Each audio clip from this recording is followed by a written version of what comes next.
నాద ధ్యాన యజ్ఞం 2 నాదయోగి ఫౌండేషన్ నుంచి యోగా విలేజ్ విశాఖపట్నం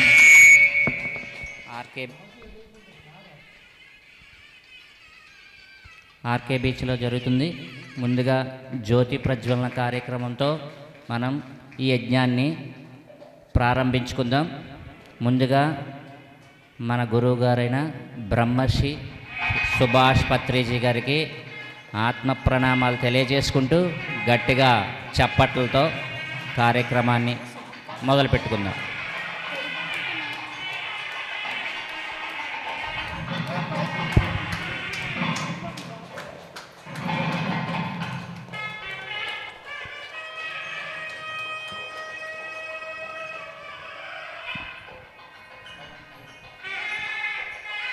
ఇచ్చేసిన పిరమిడ్ మాస్టర్లందరికీ కృతజ్ఞతలు.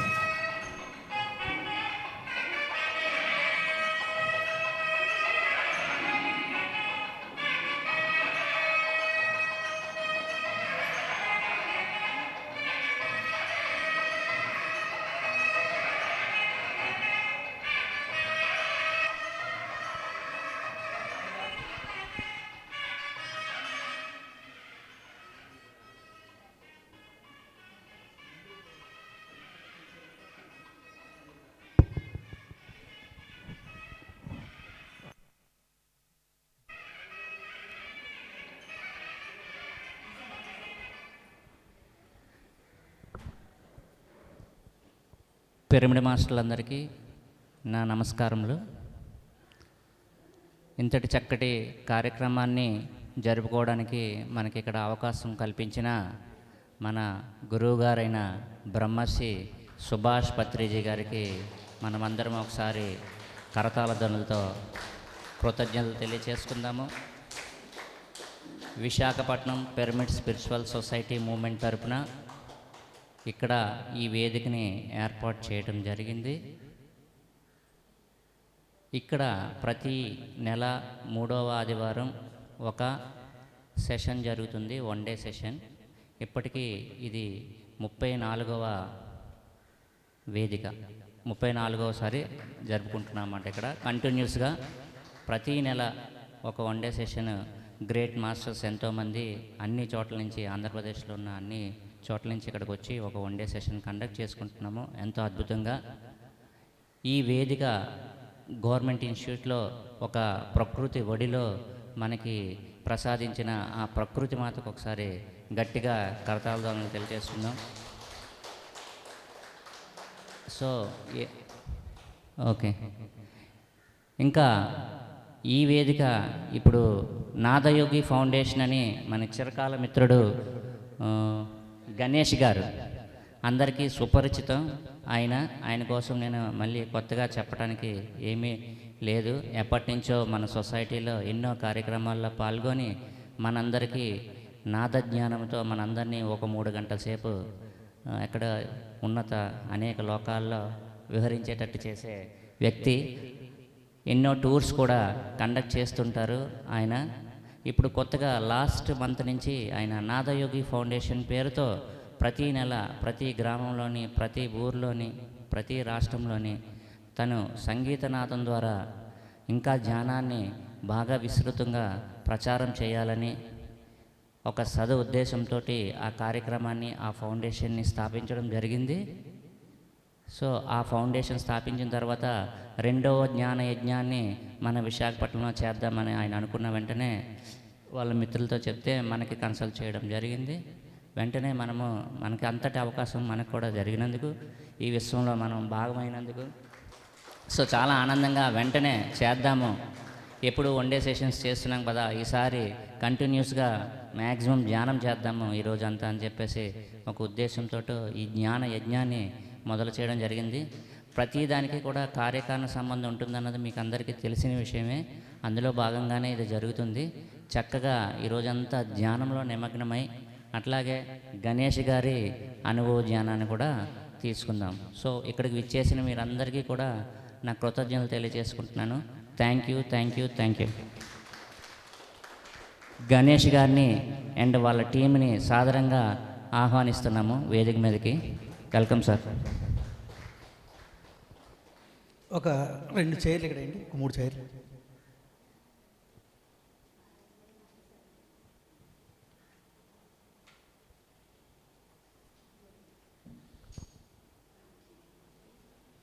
ఈరోజు మహా అద్భుతమైన రోజు. గట్టిగా చెప్పలు కొడదాం ఈ రోజుకి మాస్టర్స్. మనందరిది ఒకటే లక్ష్యం. ఇక్కడ ఎవరైతే కూర్చున్నారో మనందరిది ఒకటే లక్ష్యం, మనందరిది ఒకటే మార్గం, మనందరిది ఒకటే మతం. 2 ఉన్నాయి, ధ్యానం, అహింస. ఈ 2 మనకి మన గురువులు అందించారు. మన గురుగారి కోసం గట్టిగా చెప్పకూడదు పితృ మహారాజ్. మరి ఈరోజు నాదయోగి ఫౌండేషన్ ద్వారా నాదధ్యాన యజ్ఞం ఇక్కడ యోగా విలేజ్లో జరుపుకుంటున్నాం. ఈ నాదయోగి అనే బిరుదు నాకు కాశీలో పరమశివుడు ద్వారా అందించబడింది నాకు. మరి ఏదైనా ఒక పరమాత్మ మనకు అందించనుకోండి, అది మనం ఏం చేయాలి? మన ధర్మం ఏమిటి? వ్యాపింప చేయటం. ఏదైనా మన దగ్గరికి వచ్చింది అంటే అది వ్యాపింప చేయాలి, అప్పుడు దానికి అర్థం. నీకు అపారమైన ధర్మం ఉందనుకునే దగ్గర అది అందరికీ పంచాలి, అది ధర్మం. ఆ అర్థానికి ఒక అర్థం ఉంటుంది. సత్యం మన దగ్గర ఉందనుకోండి, మన పని ఏంటి? సత్యాన్ని వ్యాపింప చేయాలి. చెప్పండి నాతో పాటు అందరూ, నీరు పల్ల మెరుగు, సత్యం వ్యాప్తి నెరుగు అన్నారు గురువులు మహనీయులు. మనందరి పని ఏంటి? సత్యాన్ని వ్యాపింప చేయాలి, ధర్మాన్ని వ్యాపింప చేయాలి, ధనాన్ని మన దగ్గర ఏది ఉంటే దాన్ని దానం చేయాలి. ఈ దైవిక లక్షణాలు. ఒక జీవుడు దేవుడు అవ్వాలంటే ఈ క్వాలిటీస్ కావాలి. అన్నీ నీ దగ్గర ఉన్నాయి. అవి నువ్వు ఎలాగా పెంపొందించుకుంటే అలా నువ్వు అంత ఎక్స్ప్లెయిన్ అవుతావు. ప్రతి చైతన్యం కూడా ఎక్స్ప్లెయిన్ అవ్వడం కోసం వచ్చింది ఈ భూమండలానికి, శరీరధారి అయ్యి. కాబట్టి ఇలాంటి గొప్ప అవకాశం మనకి ఈ భూమండలంలో ఇవ్వబడింది. కాబట్టి అందరికీ వ్యాపం చేయడం మన ధర్మం. కాబట్టి ఈరోజు సంగీత నాద ధ్యాన యజ్ఞం 2 మరి మొదలుపెట్టుకునే ముందు ఇక్కడ చాలామంది గొప్ప గొప్ప మాస్టర్స్ ఉన్నారు. 2 నిమిషాలు వాళ్ళ నుంచి మనం విని మన కార్యక్రమాన్ని మొదలుపెట్టుకుందాం. Okay masters? మొట్టమొదటిగా మరి చక్కగా ఇక్కడ యోగా విలేజ్లో అద్భుతంగా దీన్ని రన్ చేస్తున్నట్టు రమా మేడం ఇక్కడ వచ్చి కూర్చోవాలి. గట్టిగా చెప్పలు కొడదాం ఆవిడకి, రమా మేడం గారు. అలాగే సీతమ్మ దార సరస్వతి మేడం ఇక్కడ రావాలి. గట్టిగా చెప్పలు కొడదాం వాళ్ళిద్దరికి.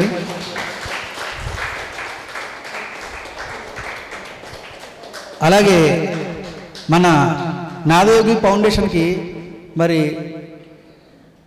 ఎదరిని కనిపిస్తున్న వెనకాలని ఎంతో సపోర్ట్ చేస్తూ మరి సెక్రటరీగా ఉండి ఈ యొక్క కార్యక్రమానికి ఆవడంతో ఆవిడ చక్కటి కృషి చేస్తున్నారు. మన రాజశ్రీ మేడం, అనుభవ రాజశ్రీ మేడం, వారిని కూడా కూర్చోండి మేడం. రమా మేడం రండి.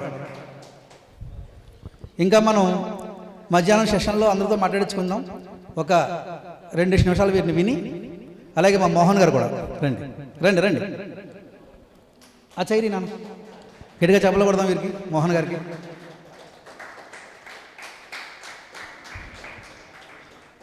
ముందుగా సత్యవతి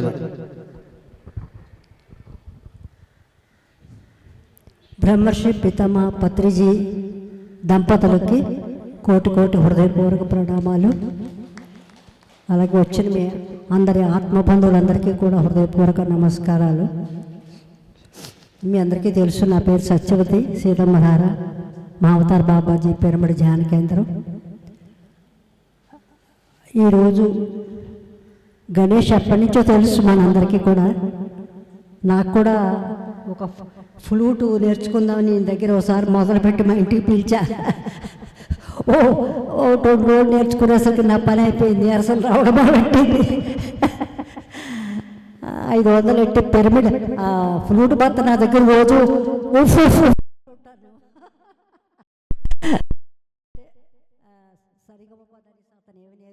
అప్పుడప్పుడు ఊరికే వాయిస్తుంటాను. కానీ నాకు అనిపించింది ఇది నా కాదు అని చెప్పాను. తర్వాత ఈరోజు నాద ధ్యాన యజ్ఞం 2 మన విశాఖపట్నంలో జరుపుతున్నందుకు చాలా సంతోషం. గణేష్ పత్రిజీ గారిని మించిపోయారు. ఆయన వాయిస్తుంటే ఉంటుంది అసలు ఇంకా ఈ లోకల్లో ఉండవు, అంత బాగా వాయిస్తున్నారు. సో ఎన్నిసార్లు నేను వినడం జరిగింది. సో ఆయన పత్రిజీ గారిని మించిన శిష్యుడు అని అనిపించుకున్నారు ఆయన. చాలా సంతోషం నాకు ఈ అవకాశం ఇచ్చినందుకు. Thank you. Thank you Satyavathi madam. నేను వైజాగ్లో ఉన్నాను గత 7 సంవత్సరాలు. అప్పుడు సీతంధార సెంటర్కి అస్తమానం వెళ్ళి క్లాసులు చెప్పడం, అక్కడ సంగీతం నేర్పడం అన్నీ జరిగాయి. నేను సత్యవతి మేడం చాలా అద్భుతమైనటువంటి వర్క్, మరి ఆవిడ ఎప్పుడైతే ఆధ్యాత్మిక ప్రయాణం మొదలుపెట్టారో అప్పటి నుంచి కూడా పత్రిసాన్ని కలిసిన తర్వాత చక్కగా వైజాగ్లో నిర్వహిస్తున్నారు. గట్టిగా చెప్పలు కొడదాం వారికి. అలాగే నేర్చుకుంటే ఇలాగ సభలో ఇప్పుడు తను వాయిస్తుంది, తను ఆయన శిష్యురాలే, అలా మీ పేరు మారిపోతుందని చెప్పాడు. కానీ ఆ రోజు చూసుకుంది నా పని. అయినా ప్రయత్నం చేస్తారు, అది గొప్ప విషయం. ఇదే చెప్పకూడదు సత్యవతి మేడం గారికి. జీవితం ఉన్నది నేర్చుకోవడం కోసం, దీనికి వయసుతో సంబంధం లేదు, దేనితోనే సంబంధం లేదు, నేర్చుకోవడమే. కొత్తగా ఎప్పుడు ఉండాలి మన జీవితం. నెక్స్ట్ రమ్మ మేడం గారు.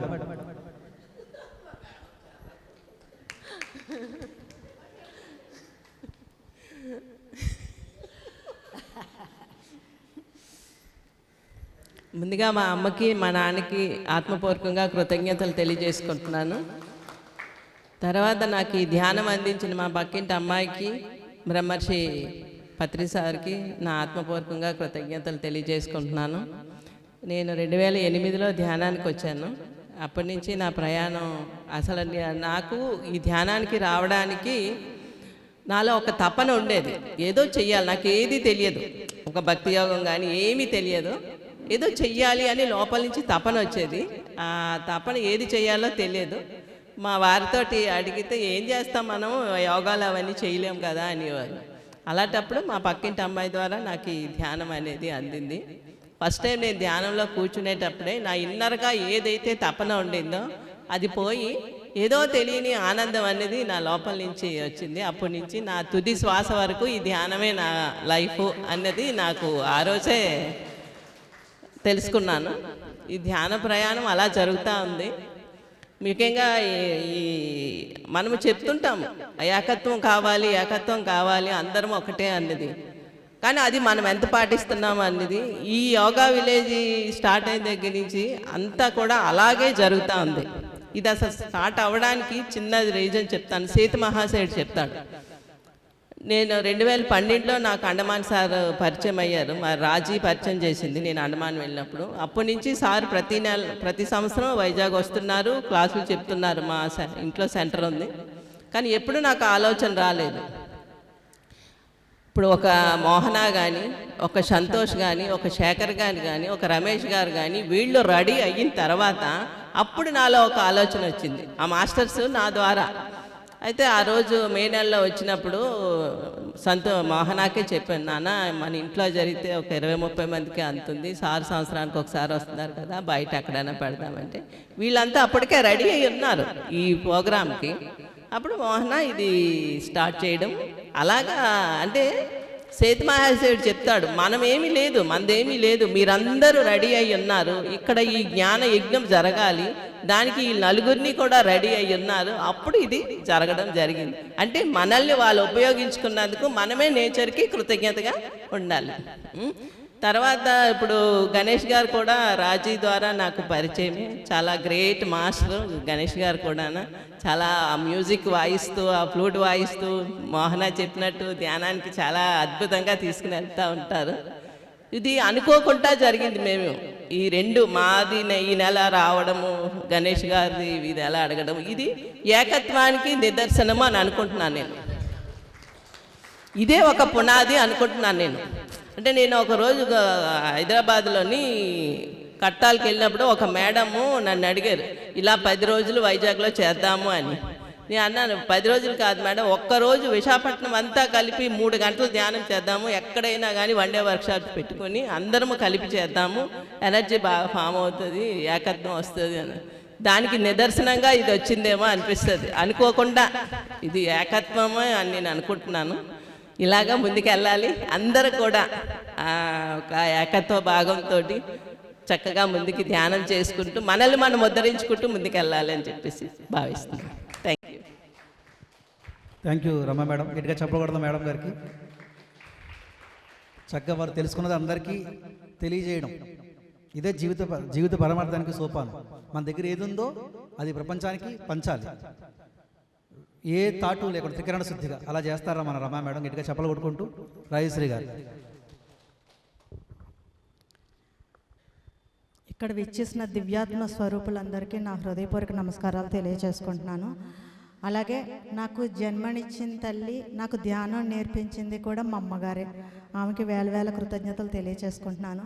నేను ఈ ధ్యానంలోకి వచ్చిన తర్వాత ఎన్నో నేర్చుకున్నాను, ఎన్నో పాఠాలు నేర్చుకున్నాను, జీవిత అనుభవాలు పొందాను, ఎలా జీవించాలో నేర్చుకున్నాను. అందుకే నాకు అన్నిటికన్నా ఏంటి ఇంపార్టెంట్ అంటే ధ్యానమే ఇంపార్టెంట్ అని. ఒకసారి మా పిల్లలు నన్ను ప్రశ్నించారు, ఎప్పుడు మీ గురువు అంటావు, మీ గురువు ఎక్కువ మేము ఎక్కువ అని. నేను వెనక్కి చూడకుండా ఒక్క నిమిషం ఆలోచించకుండా మా గురువే ఎక్కువ అన్నాను. మా అబ్బాయి వచ్చి ఉన్నాడు ఇక్కడ. అంటే అలా నా జీవితంలో ధ్యానం ఎంత ఇంపార్టెంట్ అయ్యిందంటే ఎలాంటి స్థితినన్నా సరే దాన్ని ఫేస్ చేయగలిగే ఆ శక్తి నాకు వచ్చింది. అప్పుడు అనిపించింది మనిషికి ధ్యానం ఒక్కటి ఉంటే ఇంకేమీ అవసరం లేదు అని అనిపించింది. ఆ స్థాయిలో నాకు అంతగా ధ్యానం వచ్చిన కొత్తలో చాలా చాలా చేసేదాన్ని. ఇంకా పని ఉంటే చేసేసాడు, కళ్ళు మూసుకోవడం అన్నట్లు ఉండేదాన్ని. అలా నేను ధ్యానంలో ఎన్నో అనుభవాలు పొందాను. ఆ తర్వాత నేను ఈ ధ్యానంకి వచ్చిన తర్వాత ఎన్నో నేర్చుకున్నాను. సంగీతం వచ్చింది. మన ప్రతిసారి కుప్రవాళ్ళే ఆయనే అనేవారు, అందరూ సంగీతం నేర్చుకోవాలి, మళ్ళీ కార్ డ్రైవింగ్ నేర్చుకోవాలంటే సార్ ఏదైతే చెప్పారో అన్నీ నేర్చుకున్నాను. ఎలాంటి స్థితినన్నా సరే యాక్సెప్ట్ చేసే స్థితికి వచ్చాను. అలాగే నేను ఫ్లూట్ నేర్చుకుంది గణేష్ గారే, ఆయనే మా గురువు. తర్వాత ఆయన ఇలాగా నాదయోగి ఫౌండేషన్ అని పెట్టి ఇలా చేద్దాము అంటే ఈ విశ్వంలో మన వర్క్ ఏముంది, ఏం చేయడానికి వచ్చాము, వండుకుని తిని పడుకోవడానికి కాదు మనం వచ్చింది. మన పర్పస్ మనకు అర్థమయ్యింది కదా, ఏదో ఒక వర్క్ చేయాలి విశ్వ కళ్యాణానికని నేను అందులో భాగంగా సెక్రటరీగా జాయిన్ అయ్యాను. నాకు ఈ అవకాశం ఇచ్చిన గణేష్ గారికి కృతజ్ఞతలు తెలియజేసుకుంటున్నాను. Thank you very much. Thank you Rajashree madam. Anitha madam గట్టిగా చెప్పకూడదు అనిత గారికి. రండి. లేనిది కోరరాదు, వస్తే కాదని రాదు. ఇది మన గురుగారు చెప్పింది. తెలిసినప్పుడు రండి. ఒక్క నిమిషం గట్టిగా చెప్పకూడదు అనిత మేడం. ఒక్క మాట రండి. ఇది మీరు అనుకోలేదు, వస్తుంది మీ దగ్గరికి. రండి. అనిత మేడం గట్టిగా చెప్పకూడదాం. రాజేశ్వరి ఎందుకు అనిత మేడం పిలిచారంటే నాకు రాజేశ్వరి మేడం పరిచయం అనిత మేడం ద్వారానే.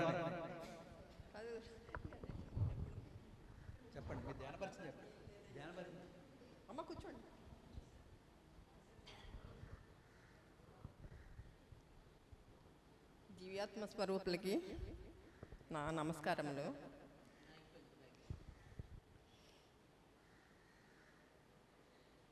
బ్రహ్మ సుభాష్ పత్రిజీకి నా నమస్కారాలు.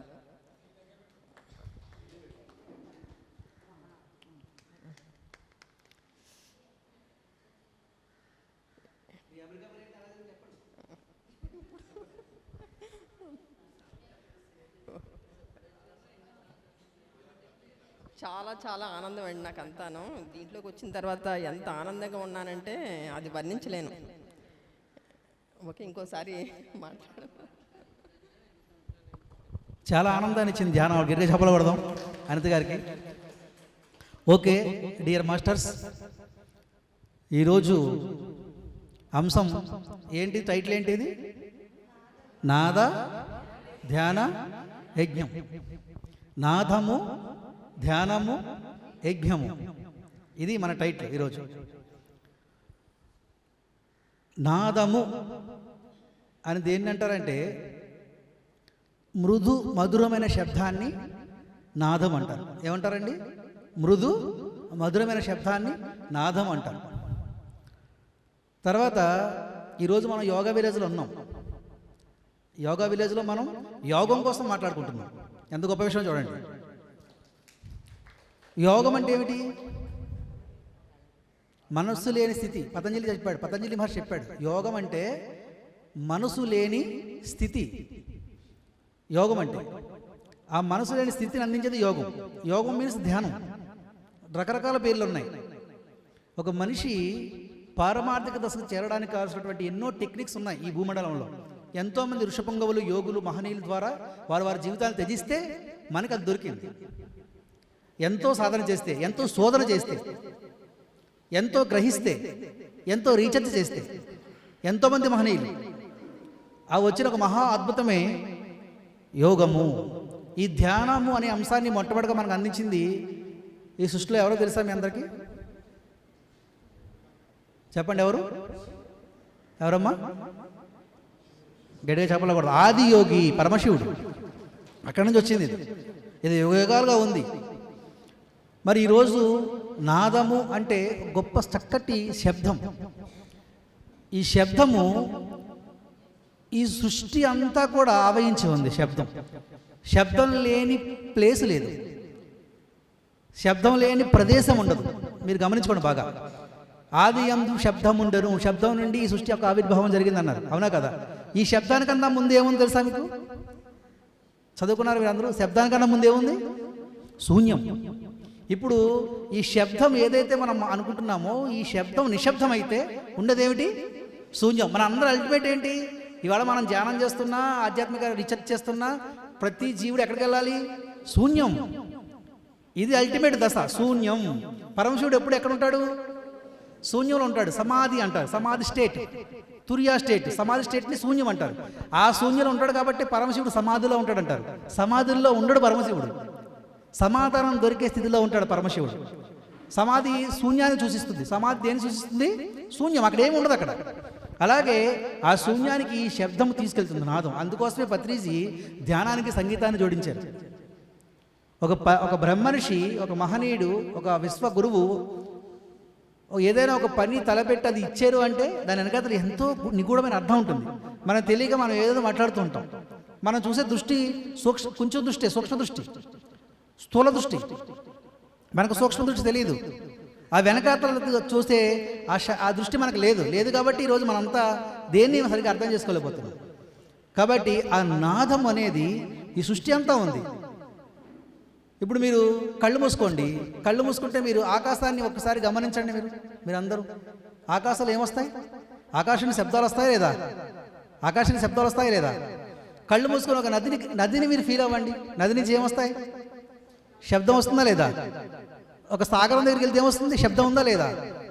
అలాగే ఒక గాలి వీస్తున్నప్పుడు చూడండి ఎలా ఉంటుంది? చక్కటి శబ్దం వస్తుంది గాలి నుంచి. ఒక అగ్ని నుంచి ఏమొస్తుంది? మీరు కళ్ళు మూసుకొని ఊహించండి దాన్ని. ఆ ఫైర్ని ఊహించండి, దాని నుంచి శబ్దాలు వస్తాయి. అలాగే ఈ ధరణి, ఈ భూమి నుంచి శబ్దాలు వస్తాయి. అంటే అన్నిట్లో కూడా మిళితమై ఉంది శబ్దం. ఈ పంచభూతాలు ఏదైతే మిళితమై ఉందో మన అండపిండ బ్రహ్మాండంలో కూడా అదే మిళితమై ఉంది. కానీ మనం వినం దాన్ని. ఎవరైతే దాన్ని వినరో, దాన్ని వినలేరో వాడి జీవితంలో సుందరం ఉండదు. సుందరం అంటే సెలబ్రేషన్. పరమశివుడు ఆదియోగి అన్నాం. పరమశివుడు ఎప్పుడు ఆనందంగా ఉంటాడు? ఏడుస్తూ ఉంటాడా? పరమశివుడు ఎప్పుడు ఆనందంగా ఉంటాడు? ఎందుకు ఆనందంగా ఉంటాడు? ఆయన నాదయోగి, ఆదియోగి. ఆయన ధ్యానం చేస్తూ తనలో ఉన్నటువంటి అన్నిటినీ తను చక్కగా వింటూ ఆ విన్నట్టు నా శబ్దం నుంచి మళ్ళీ శూన్యంలోకి వెళ్ళిపోయి పరమశివుడు ధ్యానం అయిన తర్వాత ఏం చేస్తాడు? ఆయన తాండవ నాట్యం చేస్తాడు. మనందరికీ నాట్యం అనుకుంటున్నాం, అది అంత అలా కనిపిస్తుంది మనకి. ఆయన నాట్యం చేస్తూ ఆయన దగ్గర ఉన్న శక్తి అంతా కూడా యావత్ సృష్టి అంతా వ్యాపింపజేస్తాడు. అది ఆయన పని. లయకారకుడు, లయం చేయటం. సృష్టి, స్థితి, లయ, ఈ మూడు మన దగ్గర ఉన్నాయి. నువ్వు క్రియేటర్వి, నువ్వు స్థితికారుడివి, అంటే పాలకుడివి. ఎవరికి పాలకులు? మనం. పక్కింటి వాళ్ళుగా, ఎదురింటి వాళ్ళుగా, ఈ ప్రపంచానికా, మనకి పాలకులు. తను పాలించుకుంటూ తన నుంచి వచ్చిన శక్తిని చక్కగా వ్యాపింపచేసి లయం చేసేవాడే పరమశివుడు. చెప్పకూడదాం పరమశివుడికి. ఆ పరమశివుడి నుంచి వచ్చింది మనకి నాదం, నాద యోగం. Okay masters. కనుక ఈ సౌండ్ అది ఒక శృతి లయలో ఉందనుకోండి. సంగీతం వాయిస్తాం అనుకోండి, ఒక ఫ్లూట్ వాయిస్తాం అనుకోండి, ఆ ఫ్లూట్ శృతి లయలో ఉంటుంది. పక్కన వైలన్ వాయిస్తాను అనుకోండి, అది శృతి లయలో ఉంటుంది. పక్కన తాపాలు మృదంగా వాయిస్తాను, అది లయలో ఉంటుంది. ఈ శృతి లయలో ఉన్న నాదం ఏదైతే ఉందో ఆ సునాదంలో మనం కలిసిపోయి మైమరిసిపోయి నాదయోగులు అవుతాం, కలిసిపోతాం. ఎక్కడైతే శృతి లయ అదుపు తప్పిందో అప్పుడు ఏమవుతుంది? అది గందరగోళం అవుతుంది సంగీతం. ఇలా ఈరోజు మానవ జీవితం కూడా అదే అయ్యింది. భగవంతుడు మనకు అన్నీ ఇచ్చాడు. ఈ నోటి నుంచి ఏమొస్తుంది? నోటి నుంచి సౌండ్ వస్తుంది, శబ్దం. నోటి నుండి శబ్దం చేస్తాం. ఇది సరిగ్గా శృతిగా లయగా లేదనుకోండి, ఈ శబ్దం నిన్ను పాడు చేస్తుంది, ప్రపంచాన్ని పాడు చేస్తుంది. దీన్నే పనికిరాని మాటలు అన్నారు పత్రిజీ. పనికిరాని మాటలంట, వద్దు వద్దు వద్దంట. అలాగే ఈ యోచన ఉంది, ఇది ఒక లయబద్ధంగా పర్ఫెక్ట్గా యోచన లేదనుకోండి, ఆలోచన ఏమవుతుంది? అది నిన్ను పాడు చేస్తుంది. నీ చూపు ఉంది, అది లయబద్ధంగా శృతిబద్ధంగా లేదనుకోండి, ఏమవుతుంది? నిన్ను సర్వనాశనం చేస్తుంది. నీ వినికిడి ఉంది, శ్రవణము, అది సరిగా లేదనుకోండి, నిన్ను పాడు చేస్తుంది. ఈ వ్యవహారం ఉంది, శరీరంలో చేయాల్సిన వ్యవహారం, అది శృతిలో లయలో లేదనుకోండి, ఏమవుతుంది? మనల్ని పాడు చేస్తుంది. రే శృతి తప్పుతున్నావరో నువ్వు అంటారు. ఒరే నువ్వు గతి తప్పుతున్నావు చూసుకో అంటారు. అంటారా లేదా? అంటే అంతా కూడాను నాదంతో నిండిపోయి ఉంది మన దగ్గర, కానీ మనం దాన్ని గుర్తించడం, దాన్ని వినడం లేదు మనం. ఒక గుండె ఒక లయబద్ధంగా కొట్టుకోవడం ఆగిపోయింది అనుకోండి, ఏమవుతుంది? వాడికి హార్ట్ అటాక్ వస్తుంది. ఉంటే ఉంటాడు, లేకపోతే పోతాడు. ఒక గుండె నీకు సరిగ్గా లయబద్ధంగా లేకపోతే ఈ భూమి మీద మనుగడ లేదు. అలాంటి లయబద్ధమైన శబ్దాన్ని ఈ ప్రకృతి, ఈ అంతా కూడా, ఈ పంచభూతం అంతా కూడా అన్నింటిలో కూడా మిళితమై ఉంది. అంత గొప్ప విశిష్టత ఉంది నాదానికి. అందుకనే మహనీయులు ఏం చేశారంటే, తల్లి మనందరం గుడిలోకి వెళ్తున్నప్పుడు గుడిలో మొట్టమొదటిగా గుడిలోకి అడుగు పెట్టగానే ఏముంటుంది అక్కడ? వెరీ గుడ్, గంట. గంట ఎందుకు కొట్టాలి? గంట ఏదో ఇతడే పంచు గంట పెట్టారు అక్కడ, ఏదో టింగ్ అని కొట్టేసి వెళ్ళిపోదాం, మన ఎలా నేస్తే అయిపోతుంది కాదు అక్కడ. అంటే నువ్వు ఎప్పుడైతే కలవలేదో, నీతో నువ్వు కలవలేదో, మన మనసుతో మన ఏకీకృతం కాలేదు, అప్పుడు ఎక్కడ ఏది చేసినా సరే అది భక్తి అని. అక్కడ శుద్ధత ఉండదు, మనకి శుద్ధత లేదు అక్కడ. శుద్ధత లేకుండా సిద్ధి రాదు తల్లి. నువ్వు భజన చేసినా, నువ్వు పూజ చేసినా, నువ్వు పని చేసినా, నువ్వేం చేసినా, నీ లోపల నీకు భక్తి లేకపోతే, కలయిక లేకపోతే నీకు సిద్ధి రాదుగాక రాదుగాక రాదుగాక అన్నారు. వేమన గారు చెప్పారు, ఆత్మశుద్ధి లేని ఆచారమది ఏల, భాండశుద్ధి లేని పాకమేల, చిత్తశుద్ధి లేని శివ పూజ లేలరా, విశ్వదాభిరామ వినురవేమ. ఆత్మశుద్ధి, ఏ శుద్ధి లేదు? ఆత్మశుద్ధి. ఇవాళ మానవ ప్రపంచం మహా అద్భుతమైన జన్మ మనిషి. 84 లక్షల జీవరాశుల్లో మహా అద్భుతమైన జన్మ ఎవరిది? డౌట్ ఏమైనా ఉందా మీకు? అద్భుతమైన జీవరాశులు అన్నింటిలో గల అద్భుతమైన జన్మ మనిషి జన్మ అయినప్పుడు, మనిషి జన్మ అద్భుతంగా ఉండాలా, అస్తవ్యస్తంగా ఉండాలా? ఏడుస్తూ ఉండాలా, ఆనందంగా ఉండాలా? ఆరోగ్యంగా ఉండాలా, అనారోగ్యంగా ఉండాలా? వాడు ఏడిస్తే ఏడుపులో ఉంటాడు, నవ్వుతే నవ్వులో ఉంటాడు, ఆడితే ఆటలో ఉంటాడు, తింటే తినడంలో ఉంటాడు, చూస్తే చూడడంలో ఉంటాడు. వాడు పసిపిల్లవాడిని చూడండి, వాడిని ఎలా చూడగానే మీరు ఏ పిల్లవాడైనా సరే ముందు పెడతారండి. నేను పెడతాను, మరి మీరు పెడతారని నాకు తెలియదు. మీరు పెట్టరా? ఏ పిల్లవాడైనా ఎందుకు పెడతాం? అందులో దైవత్వం ఉట్టిపడుతుంది. ఎందుకంటే ఎక్కడైతే నిజస్థితిలో ఎవడైతే ఉంటాడో వాడు పరిపూర్ణ దైవంతో, దైవాన్ని ఎలా చూస్తాం అలా చూస్తాం ఆ యోగుల్ని. మనం పత్రిసార్ దగ్గరికి వెళ్తే మీకు ఎలా ఉండేది? మీకు ఎలా ఉండదు నాకు తెలియదు, నాకు మాత్రం చాలా అద్భుతంగా ఉండేది. ఏదో చెప్తామనే లోపల అక్కడ మనసు శూన్యమైపోయేది. అక్కడ ఏముండదు. అక్కడ ఎందుకు ఉండదంటే శుద్ధత. ఈ శుద్ధత అనేది, పరిశుద్ధత అనేది ప్రతి మనిషి పుట్టుకతో తెచ్చుకుంటాడు. అందుకే ఒక మహానుభావుడు చెప్పాడు, మనిషికి ఆనందం కోసం ఎక్కడికి పరిగెట్టకూడదు, మనిషి పుట్టుకతో ఆనంద స్వభావి. మనిషి ఎవరు? పుట్టుకతో ఆనంద స్వభావి. ఒకసారి ఒక చదువు గారు కూర్చున్నారట ఒక సాగరం దగ్గర. అబ్బా ఈ సముద్రం ఎంత బాగుందో, ఆర్కేబీ సముద్రం బాగుంటుందా లేదా? ఈ సముద్రం బాగుందా? ఆయన చూస్తూ ఎంత బాగుందో సముద్రంలో ఈత కొడితే ఎంత బాగుంటుందో అన్నాడట. టక్కన అక్కడ ఒక చేపలు ఇచ్చి, ఆ సముద్రంలో ఈత కొడితే చాలా బాగుంటుందంట అని పక్క చేపలు అడిగాడు, సముద్రం అంటే ఎలా ఉంటుంది అని. ఆ చేప ఎక్కడుంది?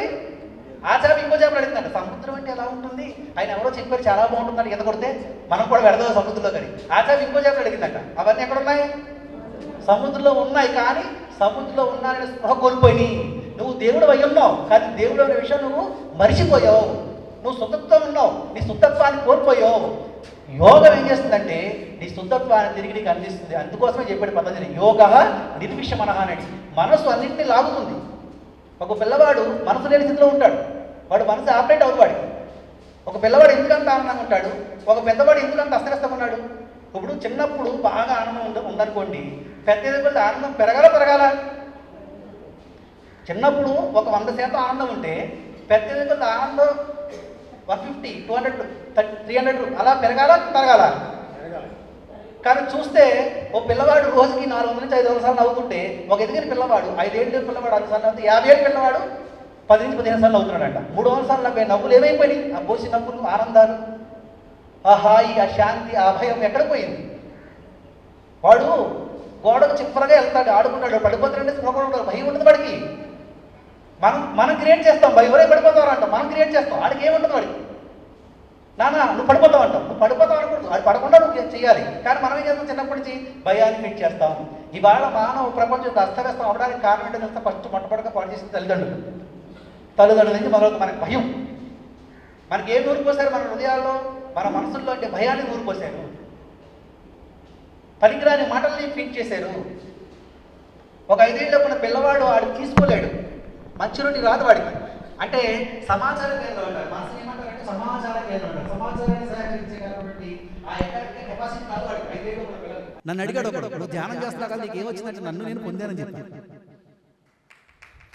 ధ్యానం చేస్తే ఏమొచ్చింది కంటే నేను పొందాను ఆయన, నేనేంటో నాకు పరిచయం అయ్యాను.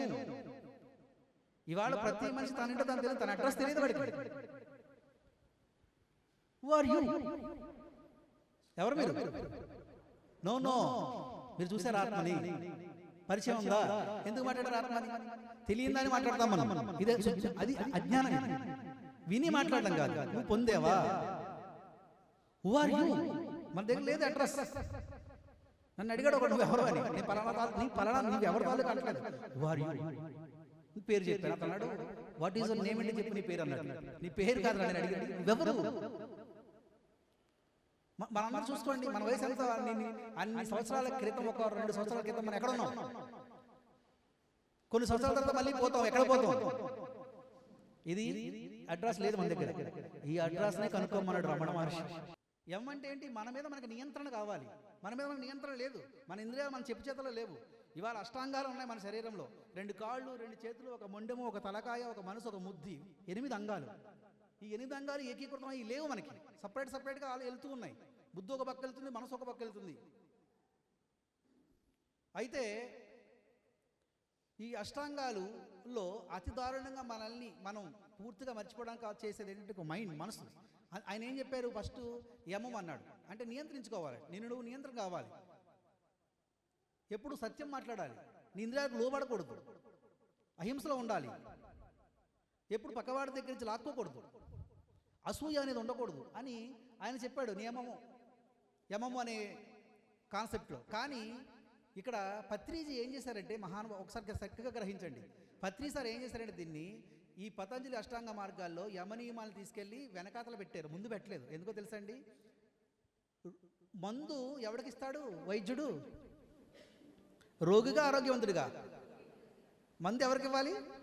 మందు ఇచ్చేగా కదా వాడు అవసరం వస్తుంది. అలాగే ముందు ఆయన ఏం చేశారంటే ధ్యానాన్ని ముందు పెట్టారు. ధ్యానం మెడిసిన్, గుర్తుపెట్టుకోండి. మెడిటేషన్ అనే పదంలో మెడిసిన్ ఉంది. మీరు కాలం చూడండి. మెడిటేషన్ అనే పదం మెడిసిన్ అనే లాటిన్ పదం నుంచి పుట్టిందట, మెడిటేషన్ అనే పదం. అందుకే ధ్యానము సర్వగా అవస్థల యందు కూడా ఉపశమనాన్ని ఇచ్చే ఒక గొప్ప సాధనం, ఒక సంజీవిని ఔషధం లాంటిది ధ్యానము. చెప్పకూడదు ధ్యానానికి. రోగి కావాలి మందు, ఆరోగ్యవంతుడికి మందు ఎందుకు? ఎప్పుడైతే నువ్వు స్వస్థితిలోకి వస్తావు, ఎప్పుడైతే నువ్వు ధ్యానానికి ఉపక్రమిస్తావో నీకు తెలియకుండా. ఇప్పుడు చూడండి, ఒక మంచు గడ్డ ఉందనుకోండి, ఆ మంచు గడ్డని కరిగించాలని నువ్వేం ప్రయత్నం చేయగలదు. దానికి సూర్యరశ్మి పడితే ఏమవుతుంది? అది ఆటోమేటిక్గా కరిగిపోతుంది. అలాగే జ్ఞానం అనే ఆ అగ్ని నీలో పుడితే నీకు తెలియకుండానే లోపల ఉన్నటువంటి ఆ మాయా పొరలన్నిటి కూడా నీకు తెలియకుండానే తొలగిపోతాయి. ఎప్పుడైతే నీ శుద్ధతలో ఉన్నావో నువ్వు మాట్లాడే మాట, నీ చూపు, నీ వినికిడి అన్నీ పర్ఫెక్ట్గా అవుతాయి. నువ్వు మనిషి అవుతావు, పర్ఫెక్ట్ మ్యాన్, సంపూర్ణ మానవుడు. ఏదో పుట్టాం, బ్రతికాం, నువ్వు మాట్లాడుతున్నావు, వెళ్ళిపోతున్నావు, ఏదో చేసేస్తున్నావు, ఎంత చేశాను అంత చేశాను, నేను ఇది అది, ఇవన్నీ ఇక్కడే ఆగిపోతే ఎక్కడికి రావు, నీతో ఎక్కడికి రావు. అవి గుర్తుపెట్టుకోండి. ఏదైతే ఈ పాంచభౌతిక తత్వంలో పంచభూతాలతో ఏర్పడి ఉన్నాయో ఇవన్నీ కూడా మానవ జీవితంలో అన్ని అడ్డంకిలే. గుర్తుపెట్టుకోండి. దీన్నే చెప్పాడు జగద్గురు రాజశంకరాచార్యుల వారు. ఎంత బాగా చెప్పాడో. కాతే కాంత ధనగత చింత వాతుల కింద వనాసి నియంత త్రిజగతి సజ్జన సంగతి రేగ భవతి భవార్ణవ తరణే నౌక భజ గోవిందం. కాతే కాంత ధనగత చింత వాతులకింతవ నాస్తిని త్రిజగతి సజ్జన సంగతి రేఖ భవతి భవానవతరణి నౌక. ఎంత బాగా చెప్పాడో. ఈ ఒక్క పద్యం మనిషికి అర్థమైతే, ఈ ఒక్క శ్లోకము మనిషి యొక్క వాడు ఆకలింపు చేసుకుంటే, వాడు డైజెస్ట్ చేసుకుంటే వాడి జీవితం పండిపోతుంది అంతే. మన జీవితం తరించాలి. చెప్పారు కదా, ధర్మం, అర్థం, కామం, మోక్షం. అంటే ఎంత ఉండాలో అంత ఉండాలి జీవితంలో. మించిపోయి వెళ్ళిపోయాం అనుకోండి, ఏమవుతుందంటే అనావగాహనతో మన జీవితం కకావికలం అవుతుంది. ఈ కంటికి కనిపిస్తుంది కదా శరీరము, ఇదేంటిది? శరీరం. ఈ శరీరం మనకు చూస్తే అద్దంలో చాలా అందంగా కనపడతాం మనం, బాగా ముస్తాబు అయినప్పుడు, కొంచెం యంగ్స్టార్గా ఉన్నప్పుడు కనిపిస్తామా? ఆడైనా బాగైనా సరే. రమ మేడం 30 ఏళ్ళు కదా, ఎంత బాగా చూసుకుని ఉంటుంది అద్దంలో. కొంచెం ఇప్పుడు తగ్గుంటుంది, ఇంకా తగ్గుతుంది. ఎందుకంటే ఈ శరీరం మనకు తెలియకుండానే ముడతలు పడుతుంది. నేను చూసుకున్నా నా కాళ్ళు, ఇదేంటి నిగర కొంచెం మెరుపు తగ్గింది అనుకుంటున్నాను. నిన్న నిజంగా అన్నాను, ఈ మెరుపు తగ్గుతుంది ఏంటి అనుకుంటున్నాను. ఇలాగా తగ్గుతుంది, అది అలా చేస్తుంది దాని పని. శరీరం తగ్గుతుంది. నీ అందం ఏదైతే ఉందో ఆ అందం నిలబడి గుర్తుపెట్టుకో. నువ్వు అందం కోసం పాకులాడకు. చాలామంది కాంత అంటే స్త్రీ అనుకుంటారు. కాంత అంటే స్త్రీ కాదు, కాంత అంటే సౌందర్యం. ఈ ప్రకృతిలో ఉన్న సౌందర్యం అంతా కూడా మనిషిని మనసుని ప్రభావితం చేస్తుంది. స్త్రీలోనే కాదు, ఎంత నేర్చినా ఎంత చూసినా ఎంత వారలైనా కాంతదాసులు అంటే త్యాగరాజస్వామి. ఎంత వారలైనా కాంత. కాంత అంటే ప్రకృతి, ప్రకృతి సౌందర్యం, ప్రకృతి సొబగు. ఒక పువ్వుని చూడండి, మీ మనసు ప్రభావితం అవుతుందా లేదా? ఒక సూర్యుని చూడండి, ప్రభావితం అవుతుందా లేదా? ఒక చంద్రుని చూడండి, ఒక అందమైన స్త్రీని చూడండి, లేదా ఒక అందమైన బాలుని చూడండి, ఒక అందమైన వస్తువుని చూడండి. అంటే ఈ పంచభౌతిక తత్వంతో, అంటే ఈ పంచభూతాలతో ఇక్కడ సృష్టించబడిన ప్రతిదీ కూడా నిన్ను ప్రభావితం చేస్తుంది. కానీ అది ఇక్కడే ఉంటుంది. ఈ శరీరం ఉంటుందా? ఈ శరీరం ఉంటుందా? బాల్యంలో ఒకలా ఉంది, యవ్వనంలో ఒకలా ఉంది, ప్రౌఢంలో ఒకలా ఉంది, వృద్ధాప్యంలో ఒకలా ఉంది. వృద్ధాప్యంలో వీడి శరీరమే వీడికే బాగోదు. అలాంటి దాని గురించి మనం వెంపలాడతాం. ఇదే చెప్తాడు, కాతే కాంత ధనగత చింత.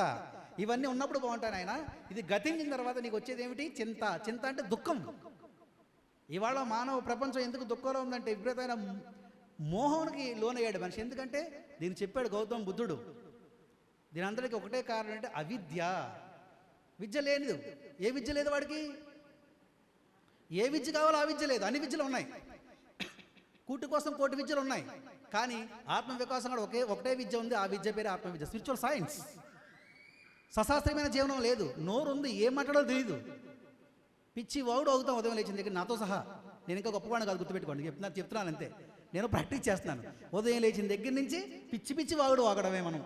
ఇందా చెప్పాను కదా, లయబద్ధంగా సశాస్త్రీయంగా శుద్ధిబద్ధంగా ఉందనుకోండి, ఆ నాదానికి ఒక అద్భుతమైనటువంటి శక్తి ఉంటుందన్నమాట. నీ నోరు ఎందుకు ఇచ్చాడు భగవంతుడు? ఎందుకు మాట్లాడుతున్నాం మనం అంటే మనకి శాస్త్రీయత లేదు, శాస్త్రీయ జీవన విధానం లేదు. సశాస్త్రీయంగానే వచ్చాం కానీ మర్చిపోయాం. ఆ మర్చిపోయిన దాన్ని తిరిగి గుర్తు చేస్తుంది యోగ శాస్త్రం, స్పిరిచువల్ సైన్స్. స్పిరిట్ అంటే ఆత్మ, సైన్స్ అంటే శాస్త్రం, ఆత్మశాస్త్రం. ఈ చదువు లేకపోతే మనిషి యొక్క జీవితం గందరగోళం చెప్పాడు వేమన గారు. ఒక వేమన పద్యం అర్థమైతే చాలు. చాలామంది అనుకుంటారు వేమన పద్యం ఏమిటి, భజగొందం శ్లోకం ఏమిటి, భగవద్గీత శ్లోకం ఏంటి, అందులో ఉందరా నాయన మర్మం అంతా. నువ్వు పెద్ద పెద్ద ఏమీ గ్రంథాలు రేయకల్లా. నువ్వు సరిగ్గా గ్రహించగల కెపాసిటీ నీకు వస్తే ఏ ఉపనిషత్తులు ఏ గ్రంథాలు అక్కడ ఒక్క శ్లోకం చాలు. ఎందుకంటే మీరు గమనించండి, ఈ సృష్టిలో వృక్షజాతి కానీ, జంతు జాతి కానీ, పక్షి జాతి కానీ, ఏ జాతి తన జాతి జీవిని చంపుకోదు, ఏ జాతి జీవి ఏడవదు. ఒక మనిషి మాత్రం తన జాతి మనిషిని చంపుతాడు, ఇంకొక జీవిని చంపుతాడు, తను ఏడుస్తూ ఉంటాడు అన్నీ ఉన్నా. ఎందుకు అంటే ఒక మహనీయుడు చెప్పాడు, ఈ సృష్టిలో ఒక మనిషి మాత్రమే స్పందిస్తున్నాడు ప్రతిదానికి. మనకి 3 మనసు, బుద్ధి, ఆత్మ, హృదయం 3 ఉన్నాయి కదా. 3 రకాలు విభజించారు దాన్ని. నీ మనసు ఏం చేస్తుందంటే ప్రతిస్పందన చేస్తుంది మనసు, బుద్ధి స్పందిస్తుంది, ఆత్మ గమనిస్తుంది. ఆత్మ అంటే శుద్ధత, నీ శుద్ధ చైతన్యం, కాన్షియస్నెస్. ఇవాళ ఎందుకు అవన్నీ అంత బాగున్నాయంటే ఒక చెట్టు ప్యూర్ కాన్షియస్తో ఉంది. చెట్టు ఎప్పుడు దేనికి అది నువ్వేం చేసినా సరే అది ఇస్తూనే ఉంటుంది. దైవిక క్వాలిటీ. చెట్టు, ఒక పక్షి తన పని తాను చేసుకుంటూ హాయిగా ఉంటుంది. ఒక జంతువు తన పని తాను చేసుకుంటుంది. ఒక మనిషే కకాగలాడు, ఎందుకంటే ప్రతిస్పందిస్తున్నాడు. ఏదైతే నువ్వు నీ మాట వినాలో అది నిన్ను ఆపరేట్ చేస్తుంది, నీ మైండ్. అందుకనే పతంజలి ఇంత అద్భుతంగా చెప్పాడంటే మనో నియంత్రణ కావాలి. యోగ నిర్విషమనః అన్నాడు. యోగం అంటే ఏ విషయాలు లేకుండా ఉండడం. యోగ నిర్విషమనః చిత్తరుత్తి నిరోధ అన్నాడు. ముందు దీన్ని ఆపాలి. ఇది ఆపే చక్కటి ఆపడానికి ఆయన ఏం చెప్పాడు? యమనియమాలు పెట్టారు ఫస్ట్. కానీ ఈ యమనియమాల వల్ల వీటి వల్లే మనిషి దీన్ని బాగా దూరం అయిపోయారు. ధ్యానం అంటే అయ్యి బాబోయ్ స్నానం చేయాలి, తలస్నానం చేయాలి, కషాయం కట్టాలి, నామాలు పెట్టాలి, సంసారం విడిచిపెట్టాలి, అడుగుపోవాలి, గుండు కొట్టించుకోవాలి, బొట్లు పెట్టుకోవాలి, తల మెరవాలి, నడుము వంగాలి, నడ్డి విరగాలి, చనిపోయే ముందు అని తీసుకెళ్ళి ఇది ఒక వేరే డిపార్ట్మెంట్కి తీసుకెళ్ళిపోయారు. యాక్చువల్గా ఇది వేరే డిపార్ట్మెంట్ కాదు. ప్రతి జీవుడికి, ప్రతి మనిషికి దైనందిక జీవితంలో భోజనం ఎలాగో ధ్యానం అలా ఉండాలి. అప్పుడు ప్రశాంతమైన చక్కటి, ఎలా అయితే పక్షులన్నీ హాయిగా చక్కగా గుంపుగా ఎగరెళ్తాయో అప్పుడు నిజమైన మానవులందరూ కలిసిమెలిసి జీవించే అలాంటి మనుషుల్ని, అలాంటి సమాజాన్ని మనం ఇక్కడ చూస్తాము. అందుకోసమే ఆయన 40 ఏళ్ళ పాటు కష్టపడి 40 ఏళ్ళ పాటు అన్నీ విడిచిపెట్టి త్యజించి పల్లికి వెళ్ళి ఎంతోమందిని ఆయన చైతన్యపరిచాడు. మహానుభావుడు సుభాష్ పత్రి మహారాజ్. గట్టిగా చెప్పలు కొడదాం వారికి.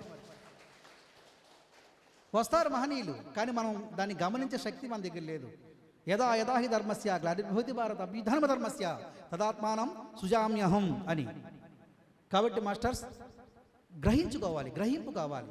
ఈ గ్రహింపు, ఒక పుట్ట చెట్టు ఉందనుకోండి గ్రహిస్తుంది, ఒక పుట్ట ఒక కొండ గ్రహిస్తుంది, ఒక జంతువు గ్రహిస్తూ ఉంటుంది, ఒక మనిషి స్పందిస్తున్నాడు. ఈ స్పందనలు ఆగాలి. ఈ స్పందనలు ఆగాలంటే మనిషి తన శుద్ధ చైతన్యాన్ని చేరుకోవాలి. అందుకోసం చదవాలి ఆత్మవిద్య. చదువు చదవనేలా, సన్యాసి కానేలా, క్షణమతంపులు చిక్క చావనేలా. చావు పుట్టులని చదివేలా యోగి వేమన్ గారు. చావుకి పుట్టుకి మధ్యలో జీవితం ఉంది. ఎలా అయితే శబ్దానికి నిశ్శబ్దానికి మధ్యలో శూన్యం ఉందో, చావుకి పుట్టుకి మధ్యలో జీవితం ఉందో, ఉచ్ఛ్వాస నిశ్వాసకు మధ్యలో ఒక చక్కటి సమయం ఉందో, ఆ విరామం, దాన్ని నువ్వు కనుగొనాలి, దాన్ని నువ్వు అభ్యాసం చేయాలి. ఆ అభ్యాసం చేయడానికి ఉన్న చక్కటి సాధనము, టెక్నిక్ మెడిటేషన్, శ్వాస మీద ధ్యాస. ఒక చిన్న ఎగ్జాంపుల్ చెప్పి మనం సంగీత ధ్యానంలోకి వెళ్దాం. మధ్యాహ్నం మళ్ళీ చెప్పుకుందాం కాన్సెప్ట్. బాగుందా? ఈరోజు కాన్సెప్ట్ బాగుందా? చాలా బాగుంటుంది, ఇంకా బాగా ఉంటుంది. మీరు అందరూ మధ్యాహ్నం ఉంటారంటే ఉంటారా, వెళ్ళిపోతారా? కాబట్టి ఒకసారి ఏమైందంటే, మీరందరూ పత్రి సార్ అన్నారు కదా, మై డియర్ ఫ్రెండ్స్ అన్నారు పత్రి సార్. ఫస్ట్ ఏమన్నారు? తర్వాత ఏమన్నారు? మాస్టర్. తర్వాత ఏమన్నారు? మీరు నమ్ముతున్నారు అది? మీరు దేవుడేనా? మీరు దేవుడేనా? మరి ఎప్పుడైనా ఏడుస్తున్నారా? దేనికైనా కంప్లైంట్ చేస్తున్నారా? నిజం మాట్లాడుతుంది ఆవిడ, గట్టిగా చప్పలు కొట్టింది ఆవిడకి. సత్యాన్ని నిర్భయంగా మాట్లాడింది ఆమె. ఎందుకంటే డౌట్, మనకి డౌట్ ఎన్ని విన్నా ఈ మనసు వరకు ఇక్కడికి వెళ్తా తప్ప హృదయం వరకు మనం తీసుకెళ్ళట్లేదు దాన్ని. ఎందుకంటే డౌట్, మనమేంటి, మన దేవుళ్ళం ఏంటి, మనకు అక్కడ మాస్టరీ ఉంది. పైకి మాట్లాడతాం, మేకపోతే గాంభీర్యం, సుఖం లేదు దానివల్ల. కాబట్టి ఒకసారి ఏమైందంటే, ఒక అడవిలో ఒక నిండు గర్భిణితో ఉండి ఒక సింహం. ఇది వివేకానంద స్వామి చెప్పారు, నేను ఎప్పుడు పుస్తకంలో చదువుకున్నాను. దానికి సింహం ఏం తింటుంది? ఏంటంటది? జంతు మాంసాన్ని తింటుంది. సింహం మృగం కాబట్టి. మనిషి తినకూడదు, మనిషి మృగం కాదు, మనిషి వాడు. ఆకలి వేస్తుంది దానికి బాగా, నిండు గర్భిణి, పరిగెట్టలేదు. అయితే ఒక మేకల మంద వస్తుంది, మనం ముందుకు పరిగెట్టలేదు కాబట్టి ఒక రాడు, పెద్ద ఎత్తైన రాయి ఎక్కి మాటేసి కూర్చుంది, ఏదో మేక పిల్లని పట్టుకుందామని. ఆ మేకల మంద అంతా వచ్చి, గొర్రెల మంద అంతా వెళ్తుంటే అది ఒక దుమ్ముకింది ఆ రాయి మించి. అది ఏదో పట్టుకోవాలని ఆ కంగారులో దుమ్మితే ఆ మేక పిల్లని పట్టుకునే సమయంలో కింద పడి పొట్టకు దెబ్బ తగిలి ఆ సింహం పిల్లకి జన్మనిచ్చి ఆ సింహం అక్కడ చనిపోయింది. ఈ పుట్టిన సింహం పిల్ల కళ్ళు తెరవగానే దానికి ఏ మంద కనిపిస్తుంది? గొర్రెల మంద. నువ్వు సింహము అని చెప్పేవాళ్ళు ఎవరు లేరు దానికి. అది గొర్రెలతో పాటు వెళ్ళిపోయింది. వెళ్ళింది, గొర్రెలతో పెరుగుతుంది, గొర్రెలాగే గడ్డి తింటుంది, గొర్రెలాగే అరుస్తుంది, గొర్రె ఎలా అయితే భయపడిపోతుంటుందో అలా భయపడిపోతుంది, దాని శక్తి పూర్తిగా కోల్పోయింది, అది ఏమిటో మర్చిపోయింది. ఒక రోజు ఏమైందంటే వీటిలో తిరుగుతున్నప్పుడు ఇంకొక సింహం మళ్ళీ అడవిలో వచ్చింది. వస్తే అది పెద్ద గాండ్రించిన సింహం. ఆ సింహం గాండ్రించగానే మరి మేకలన్నీ భయంతో ఉంటాయి కదా, అన్నీ బయలుదేరి బయటికి వెళ్ళిపోతున్నారు. దాంతోపాటు సింహం పిల్ల కూడా పరిగెడుతుంది. ఈ సింహం ఏం చేసిందంటే ఆ సింహం పిల్లని చూసింది. ఇదేంటిది, సింహం అంటే అడవికి రాజు, నా జాతి సింహం భయపడ్డం ఏమిటి, సింహం భయపడితే ఎంత అవమానం మా సింహం జాతికి అని ఏం చేసిందంటే అది వెళ్ళి మేకను పట్టుకోవడం మానే తన ఆకలి కూడా మర్చిపోయి దానికి అహం వచ్చేసింది. దానికి ఆ సింహాన్ని పట్టుకో ఆగు అంది. స్టాప్, హూ ఆర్ యూ అని అడిగింది. అసలు నువ్వెవరు? నేనా గొర్రె అంది. నువ్వు గొర్రెవి కాదే పిచ్చిదాన, సింహానివి నువ్వు అంటే. నేను గొర్రెనే, నన్ను వదిలే నాకు భయం వేస్తుంది. నువ్వు గొర్రెవి కాదు, సింహానివి, నీకు అర్థం కావట్లేదా? నా జాతి సింహం భయపడితే అడవిలో సింహం జాతికి అవమానం, అందుకే నేను పట్టుకున్నాను, నువ్వు సింహానివి అంది. నేను సింహం కాదు గొర్రెని అంది. నువ్వు గొర్రె సింహం అని తెలుస్తాను రా అని అక్కడ పెద్ద నీటి కొలను ఉంటే ఆ కొలం దగ్గర తీసుకెళ్ళి అదిగో చూసుకో అంది. నూట్లో ఇలా పెట్టగానే దాని ప్రతిబింబం కనిపించింది ఆ నీళ్ళల్లో. చూస్తే సింహంలాగా జూలుంది, సింహంలాగా కూరలు ఉన్నాయి, సింహంలాగా కళ్ళు ఉన్నాయి. ఇదేంటి నీలా ఉన్నానంటే, నువ్వు నాలా ఉంటావు కదా, నా జాతి సింహానివే నువ్వు అంది. నాకు ఎవరు చెప్పలేదు, ఇప్పుడు నేను చెప్తున్నాను కదా, నువ్వు మేకవ కాదు, గొర్రెవి కదా పిచ్చిదాన, మహా అద్భుతానివి, 84 లక్షల జీవరాశుల్లో మహా అద్భుతమైన జన్మ నీది, నువ్వు గాడ్, ఆ పూర్ణాత్మ నుంచి వచ్చిన ఒక అంశాత్మవి అని ఎంతోమంది యుగాలుగా మహనీయులు చెప్తున్నా ఆ సింహం పిల్లలాగే మనం కూడా పచ్చిపోయి జీవితాన్ని అస్తవ్యస్తం చేసుకుంటున్నాం. మాస్టర్స్, యోగం ఏమిస్తుందంటే నీ శుద్ధతని, నీ అడ్రస్ని తెలియజేస్తుంది. ఇక్కడి నుంచి మొదలవుతుంది జీవితం. ఇది చెప్పాడు రమణ మహర్షి. మనిషి యొక్క జీవితం ఎప్పుడు ఎక్కడి నుంచి మొదలవుతుందంటే తన అడ్రస్ తెలుసుకున్న దగ్గర నుంచి మొదలవుతుంది. అప్పటి వరకు ఏదో బతుకుతాడు, ఏదో బతకడే వీడి జీవితం. ఏదో బతకడం కోసం లేము ఇక్కడ మనం.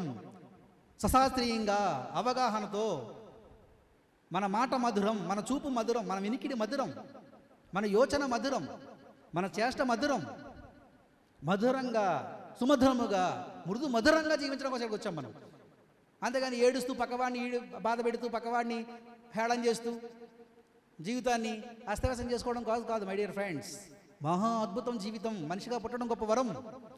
ఏ జీవికి లేని ఎన్విరాన్మెంట్ మనకుంది. నీకు అన్నీ ఉన్నాయి, నాకు ఏదైనా లేదు అన్నాడంటే అదంత మురుకుడు ఇంకొక లేడు, గుర్తుపెట్టుకోండి. అందరి జన్మ ప్రాణానికి ఒకలా ఉండదు. ఒకడు ధనకాంక్షతో ఉంటాడు, వాడికి ధనం కావాలి, వాడు గౌరవం కావాలి, వాడు ఇంకేదో కావాలి. ఈ కావాలి ఎందుకుందంటే ఇదిగో ఈ మనసు ఎంటర్ అయింది. ఏదైతే నిన్ను పాలించకూడదో అది పాలిస్తుంది నేను, ఏదైతే పాలించాలో అది నిదానంగా ఉంది. మన హృదయం మనల్ని పాలిస్తుంది, అది నిద్రపోతుంది అది. అందుకే వివేకానంద స్వామి అందరూ మాట్లాడుతుండే ఒక సభలో లెండి మెలుకోండి అన్నాడు ఆయన. అందరూ చూస్తున్నారు, వాళ్ళకి అర్థం కాలేదు. మేము చూస్తున్నాం కదండి బాబు, మమ్మల్ని లెమ్మంటారు ఏంటంటారు వాళ్ళందరూ. లెమ్మన్నది నీ శరీరంలో నీ కళ్ళు, నీ ఇంద్రియాలు కాదు, నీ లోపల నిద్రాణంగా దాగినటువంటి మహా అద్భుతమైన శక్తి ఉంది. దాన్ని మేలుకొల్పన్నాడు. ఎలా మేలుకొల్పాలంటే ఇదిగో టెక్నిక్, యోగం, ధ్యానం. ఓకేనా మాస్టర్స్? అంత మహా అద్భుతమైన విద్య ఇది. బ్రహ్మ విద్య అన్నారు దీన్ని, గుప్త విద్య అన్నారు. ఈ విద్య ఎవరు చెప్పరు. బహునాం జన్మనామంతే జ్ఞానవాన్ మా ప్రపంచ కృష్ణుడు భగవద్గీతలో కొన్ని వందల జన్మల పరిణామ క్రమం పొందితే కానీ ధ్యానం అనే విషయం చెవులో పడదు. ఇలా చెవులో పడడం ఏమిటి? ఇవాళ అందరికీ చెప్పే అవకాశం ఇచ్చేయడం మన గురువు గారు. చెప్పకూడదాం గురుగారికి, అర్థమవుతుంది సార్? కాబట్టి ఎప్పుడు ఏ శాంతి కోసం, ఏ ఆరోగ్యం కోసం, ఏ ఆరోగ్యం కోసం, అభయం కోసం ఎక్కడికి వెళ్ళకండి. ఎక్కడ దొరకవయి, బజార్లో కొనుక్కుంటే రావు. నాకు 1 కోటి రూపాయలు ఉన్నాయండి, నాకు శాంతి అంటే ఎవడు ఇవ్వడు. చైనా వెళ్ళాడు గౌతమ బుద్ధుడు ఒకసారి. ఎవరో బుద్ధుడు అంటండి మన చైనాకి వచ్చారు, ఆయన చాలా గొప్పవాడట. ఆయన చూస్తేనే చాలు, ఆయన ఆరలోకి వెళ్తేనే చాలు, చాలా ఆనందంగా ఉంటుందట. మరి ఆయన దగ్గర మీరు వెళ్ళాలని చైనా చక్రవర్తి చెప్పారు ఎవరో. చెప్తే అవునా, అలాంటి వాడిని నేను కలవాలయ్యా, నాకు అన్నీ ఉన్నాయి కానీ చక్రవర్తినే, కానీ శాంతి లేదు నాకు అని వెళ్ళాడట. బుద్ధుడు చూడగానే నిజంగా ఇలా ఏవైతే చెప్పారో అన్నీ అలా కనబడుతున్నాయి. బుద్ధుడి దగ్గరికి వెళ్ళగానే, గురుగారు మీకోసం చెప్పక మేము విన్నాం, మాకు చాలా గొప్పగా ఉంది, మీ దగ్గరికి రాగానే నేను కూడా చాలా హాయిగా ఉన్నాను, కానీ నాకు అన్నీ ఉన్నాయి, నేను చక్రవర్తినే, కానీ నాకు మనశ్శాంతి లేదు స్వామి, మీరు ఇవ్వండి అన్నాడు. అప్పుడు బుద్ధుడు అన్నాడు, ఇస్తానయ్యా, నేను నీకు మనశ్శాంతిని ఇస్తానయ్యా అన్నాడు. మరి ఇవ్వండి అన్నాడు. ఇప్పుడు ఇవ్వను, రేపు రా అన్నాడు. అలాగే స్వామీజీ రేపు వస్తానని వెళ్తుండే, ఆగండి స్వామీజీ, రేపు మీరు వచ్చేటప్పుడు మీ కూడా మనసును తీసుకురండి అన్నాడు. ఆయన వెళ్ళిపోయి నిద్ర పట్టట్లేదు ఆయనకి. బుద్ధుడు అంటే చాలా గొప్పవాడు అనుకున్నాడు. ఏంటి పిచ్చి మాటలు మాట్లాడతాడు, మనసు ఏంటి కూడా తీసుకురావడం ఏమిటి? అదేమన్నా బయట దొరికే వస్తువా? అయినా ఆయన చాలా గొప్పగా ఉన్నాడు. ఆయన చూస్తే చాలా దేదీప్యమానంగా వెలిగిపోతుంది ఆయన ముఖం. చూడాలి, వెళ్దామని చెప్పేసి ఉదయాన్నే వచ్చాడు ఆయన. ఏ టైంకి రమ్మన్నాడు ఆ టైంకి వచ్చాడు ఆయన. స్వామీజీ నాకు మనశాంతి ఇస్తాను కదండి. ఏది మీరు తెచ్చారా, మనసు ఇవ్వండి, శాంతి చేసిస్తాను అన్నాడు ఆయన. నీ మనసు ఏదైతే ఉందో అది నాకు ఇయ్యి, దాన్ని నేను శాంతి చేస్తాను, మీకు ఇస్తాను అన్నాడు. మనస్సు తేవడం కదా, వస్తువు కాకపోతే మరి ఏమిటి అన్నాడు. అది ఎక్కడ ఉంటుందండి, లోపల ఎక్కడ ఉంటుంది కదా, లోపల ఉంటుందా, అలా ఉంటుందా, అయితే పట్టుకోండి, దాన్ని నాకు ఇవ్వండి, తీసుకోండి, ఇస్తాను. లోపల దాన్ని ఎలా తీయాలండి, ఎలా పట్టుకోవాలండి? అయితే పట్టుకునే విద్య నా దగ్గర ఉందండి, నేను చెప్తాను మీకు. ఇది ఇలా కూర్చోండి, 2 కళ్ళు మూయండి, మీ లోపలికి వెళ్తున్న ఉచ్ఛ్వాస నిశ్వాసాలను గమనించండి, మీకు దొరుకుతుంది అన్నాడు. 2 గంటల పాటు కూర్చున్నాడు చక్రవర్తి. లేచిన తర్వాత ఏమన్నా తెలుసా, స్వామీజీ మనశ్శాంతి మీరు ఇవ్వకూడదు, నాకు వచ్చేసింది అన్నాడు. ఇది గురువులా చేస్తాడు. శాంతి ఎవరు ఇవ్వరు, శాంతి ఎక్కడా దొరకదు. నువ్వు రాజైనా, బంటైనా, మంత్రివైనా, నువ్వు ధనవంతుడివైనా, ఎవరివైనా సరే నీ శాంతి నీ దగ్గరే ఉంది. ఒక్కడు మాత్రం పోవాలి, నీకు శాంతి కావాలండి. ఏంటో తెలుసా మీకు అది? చెప్పండి. ఒక్కడు పోతే దొరుకుతుంది శాంతి, అపారమైన శాంతి దొరుకుతుంది. నువ్వు ధనవంతుడివైనా, బంటువైనా, పేదవైనా, ఎవరైనా సరే. ఏంటో తెలుసా మీకు అది? భ్రాంతి. భ్రాంతి పోతే ఏం దొరుకుతుంది? శాంతి. ఈ భ్రాంతిని, భ్రమల్ని కొల్లగొట్టేదే ధ్యానశాస్త్రం. అందుకే ధ్యానం ఏవ శరణం వయం అన్నారు మాస్టర్స్. కాబట్టి మనం చక్కగా ఈరోజు నాదధ్యాన యజ్ఞం పెట్టుకున్నాం కాబట్టి మాట్లాడితే ఎంతైనా మాట్లాడచ్చు. కానీ ఎన్ని మాటలు విన్నా 0 గుర్తుపెట్టుకోండి. పాండిత్యం బాగుంటుంది, కానీ అనుభవం జ్ఞానం. ఈ అనుభవం సాధన ద్వారా వస్తుంది. కాబట్టి ఇక్కడ మనం చక్కగా సంగీతజ్ఞులు వచ్చారు. సంగీతనాథ ధ్యానాన్ని మనం చేసుకుందాం. శ్రీరామ్ వైలన్ మాస్టర్ శ్రీరామ్ పిల్లానా చేసుకుందామా ధ్యానం? 1 గంటన్నర పాటు. ఓకే, 1 గంటన్నర పాటు చక్కగా మనం సంగీతనాథ ధ్యానం చేసుకుందాం. ఆ నాద యొక్క వైభవాన్ని, ఆ నాదలో వచ్చే ఆ మధురమైన అనుభవాన్ని మనం చక్కగా మనం పొందుతాం. అన్నిటికన్నా మనిషికి తరింపజేసేది ఏంటంటే సజ్జన సాంగత్యం. ఈరోజు ఇక్కడ సజ్జన సాంగత్యం జరుగుతుంది. త్రిజగతి సజ్జన సంగతి రేఖ భవతి భవాన తరిడని ఒకటి గొప్ప నౌక ఇది. అన్నీ మర్చిపోదాం కొంత సమయం. అన్న మైకులు పెట్టి బాబు.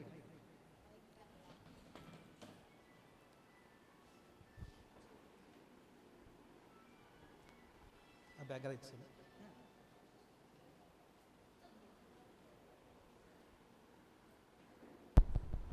బాగుందా ఈరోజు మెసేజ్? బాగుందా? మీరు రండి మేడం, మీరు రండి. చప్పలు కొడదాం మేడంకి. మేడం చెప్తారు ఆ అనుభూతి ఈరోజు ఏం బాగుంది.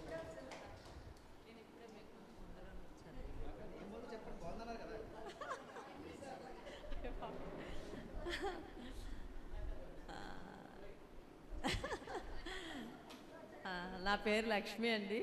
నేను ఇప్పుడే వచ్చాను, ఎంటర్ అయ్యాను. కానీ సార్ చెప్పిందంతా నాకు మనలో ఉన్నవే అన్నీ చెప్పారు.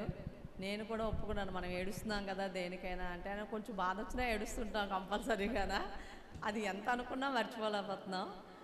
అవన్నీ చెప్పినవన్నీ నేను ఇప్పుడే వచ్చాను, ఇప్పుడే విన్నాను, బాగుందని చెప్తున్నానండి, అంతే. ఇంకా ఇప్పుడే రావడం అంటే ధ్యాన సాధన మొదలుపెట్టింది ఇప్పుడేనా? ధ్యాన సాధన మొదలుపెట్టి 5 years అవుతుందండి. 5 yearsలోనే నాకు చాలా హ్యాపీగా ఉంది ఇందులోకి వచ్చిన తర్వాత. అందుకే నేను వచ్చాను, కొంతమంది నా ఫ్రెండ్స్ని కూడా తీసుకొచ్చాను. నేను వెజిటేరియన్గా కూడా ఒక 2 మార్చానండి నేను. ఇప్పుడు ప్రస్తుతానికి మా ఫ్యామిలీ కూడా బాగా తిని వాళ్ళు కూడా నన్ను దించడము, అయితే నేను చెప్పిన విని నాకు హేళన చేసినా వాళ్ళు తగ్గించారు. వాళ్ళు దేనికోసం తగ్గించారంటే దీని విషయంలో కాదు, హెల్త్ ప్రాబ్లమ్స్ రావు అది ఇది అని తగ్గించారు. కానీ నేను ఇదే ప్రభావం నాదే పడిందని నేను అనుకుంటున్నాను. మా మదర్ కూడా తినేవారండి, మా మదర్ని కూడా మాన్పించాను నేను. Very good. ఓకే, నెక్స్ట్ ఈరోజు మాస్టర్ మీరు రండి. సార్ చెప్పలు కొడదాం, మేము సర్దుకుంటూ ఉంటాం, ఈ లోపల చెప్తూ ఉండండి. హలో డియర్ ఫ్రెండ్స్, నా పేరు మహిపాల్ రెడ్డి, మాది కరీంనగర్, బట్ నేను ఇక్కడ జాబ్ చేస్తాను. 31 years అయ్యింది నేను వైజాగ్ వచ్చి. నేను 2017లో నేను మా మెడిటేషన్లోకి వచ్చాను. నా తర్వాత 6 months మా మిస్సెస్ ధ్యానంలోకి వచ్చింది. మాకంటే ముందు మా పాప ధ్యానంలో ఉన్నది. కారణం ఏంటంటే మేము ఎప్పుడన్నా కారులో వెళ్తుంటే కూడా వెనకాల కూర్చుండి ధ్యానం చేస్తుండేది. ఏం చేస్తున్నామంటే మెడిటేషన్ చేస్తున్నా అనేది మాకు అర్థమయ్యేది కాదు. తీరా మేము మెడిటేషన్లోకి వచ్చినాక నువ్వు ఎక్కడ తెలుసుకున్నావు అని చెప్పేసానంటే మా స్కూల్లో చెప్పేవారు సెవెంత్ వరకు చలపతి స్కూల్లో చదివింది గాజువాక స్కూల్లో చెప్పేవారు. అంటే అప్పుడు ఎవరు చెప్పారంటే జగదీశ్వరి మేడం అక్కడే ఇల్లు. ఆ జగదీశ్వరి మేడం టీము ప్రతి స్కూల్కి వెళ్ళి చెప్పేవారు. అక్కడ ఆమె నేర్చుకున్నది. ఎనీహౌ ఇప్పటికీ మా పాప కూడా 21 ఇయర్స్ హాస్టల్నే ఉంటుంది. ఆమె కూడా మొదటి నుంచి వెజిటేరియన్, మేము వెజిటేరియను. ఆమెకు అన్నీ దొరికినా కూడా ఎక్కడ ఏది ముట్టుకోదు. వెజిటేరియను ప్లస్ మెడిటేషన్ కూడా కంటిన్యూ చేస్తుంది. నేను మెడిటేషన్కి ముందు కొద్దిగా డిస్టర్బెన్స్ ఉండేవాడిని, మనసైనా ఏదైనా. దాని తర్వాత డిస్టర్బెన్స్ అంతా తగ్గింది. ఎలాంటి అవాంతరాలు వచ్చినా కూడా దాన్ని కాముగా సైలెన్స్గా అబ్జర్వ్ చేసుకుంటూ దానికి కాలమే సమాధానం చెప్తుంది అని చెప్పేసి నమ్ముకుంటూ ఇప్పటికీ నాకు ఎన్ని ఎదురైనా కూడా ఎలాగొచ్చాయో అలాగే వెళ్ళిపోతూనే ఉన్నాయి. వాటి పని అదే, మన పని మనదే అనేది ఉన్నది. నేను పత్రిజీ గారితో కూడా చాలా సాన్నిహిత్యంగా ఉండేవాడిని. సార్ ఇంటికి కూడా నేను 5 టైమ్స్ వెళ్ళాను. హైదరాబాద్లో 2 టైమ్స్ వాళ్ళ ఇంట్లో కూడా పడుకున్నాను నేను. ఇక్కడికి వచ్చినా కూడా సార్తో ఎప్పుడు ఆ కంపెనీగా ఉండేవాడిని. అలాగా నాకు అయినా మా మిసెస్కి అయినా ఇప్పుడు ఆరోగ్య విషయంలో చాలా బాగుంది. ఇంకా ఎలాంటి వేరే ప్రాబ్లమ్స్ ఉన్నా కూడా వాటిని మేము ప్రాబ్లంగా అనుకోవట్లేదు. మా ముందుకు వచ్చినాయి అవి క్లియర్ చేసుకోవడానికి వచ్చినాయి కర్మలు, పూర్వం కర్మలు అవి క్లియర్ అవ్వడానికి మా ముందుకు వచ్చినాయి అని చెప్పేసి అని మేము భావిస్తూ వాటిని సంతోషంగా ఎదుర్కొంటున్నాం. ఇది అందరూ కూడా ఎవరైనా ఆరోగ్యం అది ఇది అని అంటే మనం శాంతిగా గురుగారు చెప్పినట్టు మనం శాంతిగా కూల్గా ఉన్నట్టయితే ఆరోగ్యం కూడా అన్నీ ఆటోమేటిక్గా సర్దుకుంటాయి, అంత క్లీన్ అయిపోతుంది. ఎంత పెద్ద సమస్య అయినా ఎంత పెద్ద అనారోగ్యమైనా కూడా అది అలాగా కాలానికి వదిలేసినట్టయితే అలాగా సమస్య పోతుంది. డాక్టర్ల దగ్గరికి లేకపోతే ఇంకెక్కడికో పరిగెత్తాల్సిన అవసరం లేదు. గురువు ఎక్కడో లేడు. మన పత్రిక గారు చెప్పినట్టు మన లోపలే ఉన్నారు గురువు, మన లోపలే ఉన్నారు దేవుడు అని చెప్పేసి అని ఎప్పుడో చెప్పారు పత్రిక గారు. అది నమ్ముకుంటూ మనం ముందుకెళ్దాం. Thank you. Thank you master. గట్టిగా చెప్పకూడదు మాస్టర్కి. మేడం మీరు రండి, మీరే ఈరోజు ఎలా ఉందో చెప్పండి మీ అనుభూతి క్లాస్.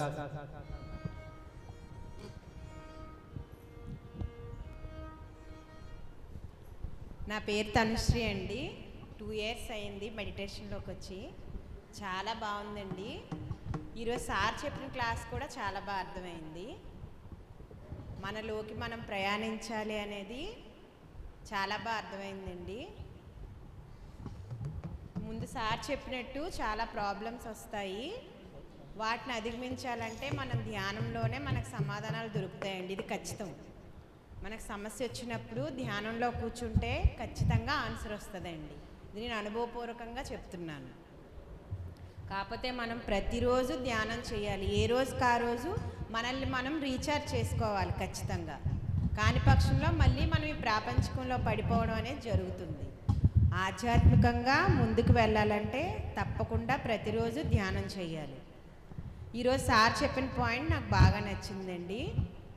సంగీతంతో అంటే సంగీతం నేర్చుకోవడం, నేను ధ్యానంలోకి వచ్చాక నేను కూడా మ్యూజిక్ నేర్చుకుంటున్నానండి, కీర్తనలు పాడడం అవిని. అదంతా ధ్యానం వల్లనే. నా చుట్టూ అట్మాస్ఫియర్ అంతా మారింది, మా ఇంట్లో వాతావరణం మారింది. చాలా బాగుందండి. నేను ప్రతిరోజు చేస్తాను ధ్యానం ఖచ్చితంగా. థ్యాంక్స్ అండి. Thank you.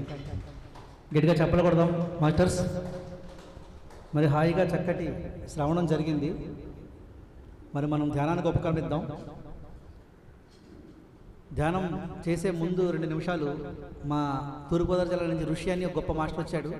తన 2 నిమిషాలు విని మనం మొదలు పెడతాం. అందరికీ నమస్కారం అండి. ఒకసారి పత్రిజీ గట్టి క్లాప్స్ కొడదాం. నాద ధ్యాన యజ్ఞం 2కి ఒకసారి గట్టి క్లాప్స్ కొడదాం. Thank you so much. Ganesh గారు నాద ధ్యాన యజ్ఞం 1 తూర్పుగోదావరి జిల్లాలో చేయడం జరిగింది. ఒక 600 నుంచి 800 మంది పిరమిడ్ మాస్టర్లు దాంట్లో పాల్గొన్నారు. కానీ ఇక్కడ ధ్యానానికి అలాగే సంగీతానికి చాలా చక్కటి అనుసంధానం ఉంటుంది. అందులోకి పత్రిజీ మన గురువు గారు ఫ్లూటు ద్వారా ఎంతోమందిని ధ్యానంలో కూర్చోబెట్టారు. తర్వాత అవకాశం గణేష్ మాస్టర్కి వచ్చింది. ఒకసారి గణేష్ మాస్టర్కి అందరూ గట్టి క్లాప్స్ కొడదాం. ఎంత భాగ్యమో మనందరికీ కూడా ఇవాళ ఇలా కలవడం చాలా ఆనందంగా ఉంది. అలాగే ఎన్నో వందల ప్రోగ్రామ్స్, ఎన్నో వేల ప్రోగ్రామ్స్ చేసుకుంటూ వస్తున్నారు. ఆ తరుణంలో ఒక ఫౌండేషన్ మీద మనం సంగీత నాద యజ్ఞాలు చేయాలని చెప్పడం జరిగింది. అలా చేసుకుంటూ వెళ్తూ ఇవాళ ఇన్ని వందల మంది ధ్యానులుగా మారుస్తూ, అలాగే ఎంతోమందిని ధ్యానంలో కూర్చోబెడుతూ చక్కగా ఈ యొక్క యజ్ఞాలు మరెన్నో జరగాలని నేను కోరుకుంటున్నాను. Thank you very much. Okay master, thank you. గట్టిగా చెప్పగలుగుతాం ఋషికి. ఓకే మాస్టర్, సాయిగా కూర్చుందాం. ఈ గంటన్నర సేపు మనం అన్నీ మర్చిపోదాం. మనకేం తెలుసు అన్నీ మర్చిపోదాం. ఇక్కడ ఎవరితోటి పని లేదు, దేనితోని పని లేదు. పూర్తి కాన్షియస్నెస్తో మనం అనుసంధానం అవుదాం. ధ్యానం తెలియని వాళ్ళు ఎవరెవరు ఉంటే హాయిగా కూర్చొని కళ్ళు రెండు మూసుకొని లోపలికి వెళ్తున్న ఉచ్ఛ్వాస నిశ్వాసాన్ని గమనించడమే ధ్యానం. యోగ ఆసనాలు ఉన్నవి యోగా ఆసన సిద్ధి కోసం. యోగా అంటే ఆసనాలు కాదు, యోగా అంటే మనసు లేని స్థితి. చక్కగా కూర్చుందాం, అన్నీ మర్చిపోదాం. మృదంగం, వైలన్, ఫ్లూట్ లయం త్రయంలో చక్కటి సంగీత సునాదంలో హాయిగా ఆనందంగా మనసు లేని స్థితిని మనం పొందుదాం ఈ గంటన్నర సేపు. బాబు సౌండ్ పెట్టాలి.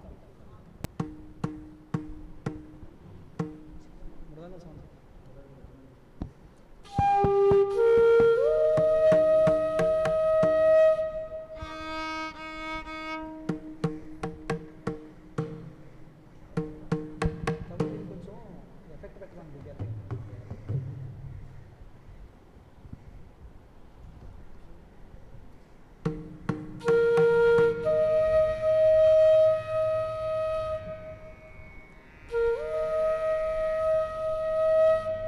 బేస్ పెట్టండి, బేస్ కొంచెం.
వాల్యూమ్ పెరగాలి.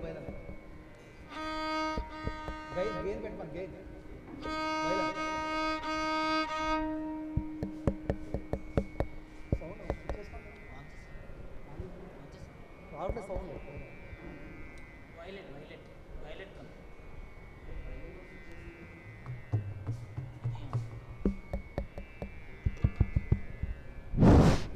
Hold.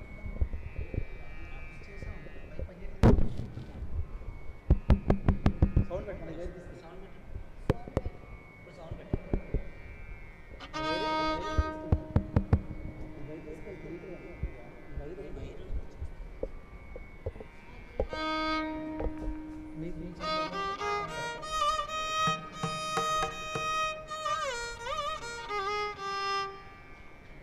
కొంచెం పెట్టండి.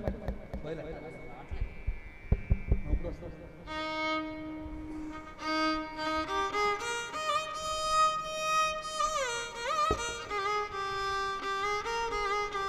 Okay okay.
హాయిగా కూర్చున్న వాళ్ళము శ్వాసానుసంధానం. మన మనసుని మనం శూన్యం చేసుకుంటున్న వాళ్ళం ధ్యానం ద్వారా. ధ్యానం ఏవ శరణం వయం.